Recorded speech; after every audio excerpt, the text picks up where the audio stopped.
For the complete video, written transcripts, and downloadable audio, please visit www.getpublicspeakingjobs.com. Let me give you an example. Whoops. When I was growing up in this small town, Monessen, Pennsylvania, I wanted to play college basketball. I figured that's my way out of the town. You know, I appreciate everything I've learned being in that town. I appreciate the people. But I had some high goals, high dreams. How many of you have some high goals, high dreams for yourself? I had those. And I thought the way that I could do that was to get out of the town. The only way I could do it was through an athletic scholarship, because I wasn't the smartest guy. I ranked 107 in a class of 114 in high school. Now, that didn't bother me too much, but it did upset me when the principal said it was a rather stupid class overall.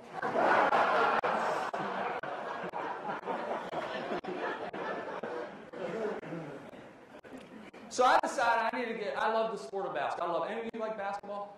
Actually, we've got Mr. Rush. Could you stand up for 1 second, please? This is Mr. Rush, Ed Rush. Ed, how long did you referee in the NBA? 32 years. 32 years in the NBA. You've probably yelled at him.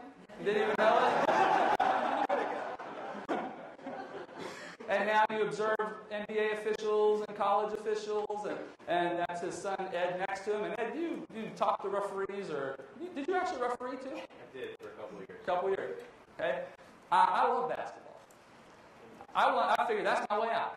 So I decided I was going to be a gym rat. You know what a gym rat is, right? All day long. My motto was, you might be better than me, but you're going to have to kill me to beat me. I mean, that was my motto in high school. I mean, it was just, I was tenacious. So I decided, how am I going to do this? I got to be unique. I'm not the fastest. I was pretty slow. You know, I wasn't the most talented. So I had to do something to get college coaches to look at me. What could I do? I mean, I don't know. And then it hit me that the three-point shooting line was going to come into high school basketball my senior year. I'm dating myself a little bit now. Okay? So I figured, what if I could become a really good shooter?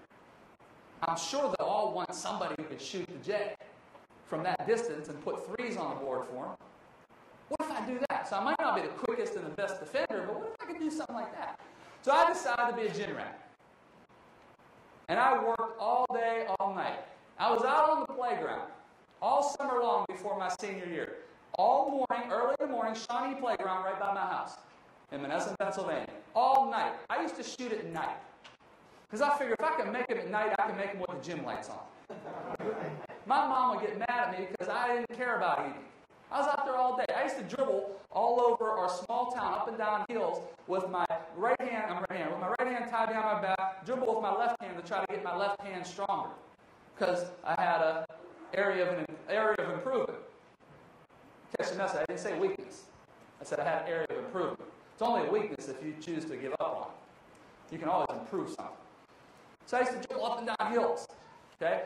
So I decided to be out there shooting. So I'm out there shooting. First couple weeks, just shooting. Boom, boom, boom. Bricking everything. I was throwing up so many bricks you would have thought I was building a house. Finally, one day, I just blew up. I took my shirt off. I threw it. I kicked the ball down the street. And I said some things I shouldn't have said. And I just kind of blew up and said, I quit. That's it. There was a gentleman in the corner in the yard, one of our neighbors, Mr. Mason. He would sit out there on his swing every day. And he just watched me. When he saw me explode and blow up, he got up from his swing. He walked over to the court. And he said, hey, Malinchak, come here. He said, I'll tell you why you're missing your shots. I've been watching you for the last couple weeks. And I said, are you a coach? He said, nope, never coached. I said, well, then you obviously were a player. Nope, never picked up a ball in my life. So I'm like, who the heck is this guy who's never coached, never played, going to teach me about shooting the ball? So sarcastically, I said, all right, so tell me, why am I missing? He said, you're out here working hard. I'll give you that. I see you out here all day, all night. I see you in the hot sun. And in theory, you're working smart, because what I did was I worked as a busboy to make some money so I can go buy some paint and a paintbrush, and I painted a three-point line on this court. So I was out there trying to get my legs. I was working smart, right? And that's what he said. I see you out here. You got the lines. You're getting your legs strong. He said, but you're not working right. So what do you mean I'm not working right? He said, your elbow is out on every single shot. I'm watching you shoot curveballs. And there's a saying in basketball, where the elbow goes, the ball flows. He says, you're not far off, but if you'll just make a tiny little adjustment, you get that elbow in, I bet you start making it. And I did. And I stepped back. Wow, behind the 3-point, I can actually make these. I got to get my legs a little stronger, but I can do okay. I stepped back, 21 feet. Woo, 22 feet. Oh my God, I can actually make it.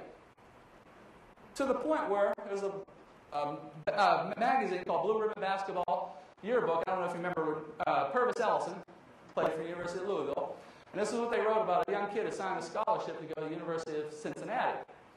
Shot an amazing 74% from three-point range in high school basketball my first year. Now, if you don't know basketball, that's pretty serious.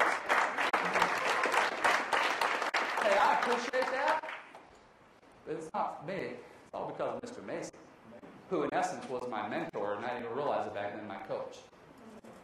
Some of you are this close, but your elbow is out. Everybody take your elbow like this. Take your other hand and go, I'm getting the elbow in.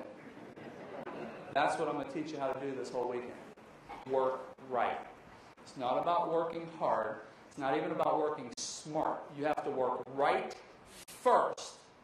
Then you work smart at what you're working right at. Got it? Good. I cannot emphasize how important that is. To my knowledge, I think I'm the only one that I've ever heard in speaking that ever will teach you something like that. They always say work smart. It's not about working smart. You got to work right first. Got it? You with me on this? All right. For the complete video, written transcripts, and downloadable audio, please visit www.getpublicspeakingjobs.com.